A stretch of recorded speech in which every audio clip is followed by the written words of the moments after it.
প্রথমবার মা হতে চলেছি, ভয় তো লাগছেই। অপারেশনের আগের মুহূর্তটা কি হয়েছিল, মনে কীরকম ভয় লেগেছিল, সেই বিষয়ে আমি আজকে ভিডিওটি বানাচ্ছি।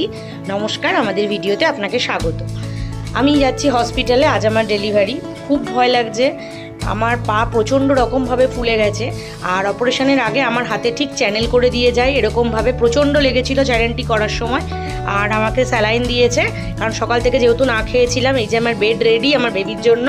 আর আমি যাবো এবার অপারেশন থিয়েটারে। তার আগে আমাকে হাতে একটা ইঞ্জেকশান লাগিয়ে দিয়েছে, যে ইঞ্জেকশানটায় কোনো জ্বালা পোড়া হচ্ছে কিনা তার জন্য একটা সার্কেল মতো করেছে পেন দিয়ে, আর যেখানটা ইঞ্জেকশান হয়েছিল। আর তারপরে এসেই আমার করে দিল ডপলার করলো, বেবির হার্ট সাউন্ড নিল। আমার তো খুব ভয় লাগছে, বাস এইবার আমাকে যেতে হবে ওটিতে। আমার মনে বিশাল ভয় লাগছে। আর যে প্রথমবারের জন্য মা হয়েছে সে বুঝবে এই পেনটা যে কতটা ভয় লাগছে। আর কিছুক্ষণের পরেই আমার অপারেশান। আমি অপারেশানে গেছিলাম। অপারেশানে যাওয়ার পর আমাদের ড্রেস চেঞ্জ করে দেওয়া হয়, কারণ প্রচুর ব্লিডিং হয়েছিল।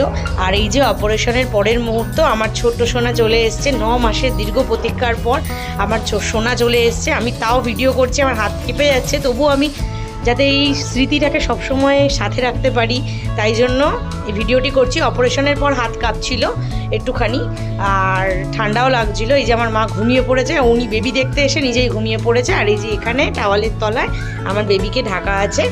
আর ভিডিওটি ভালো লাগলে অবশ্যই একটা লাইক করবেন, তোমাদের অভিজ্ঞতাটাও জানিও, তোমাদের কীরকম ভয় লাগছিল। নমস্কার।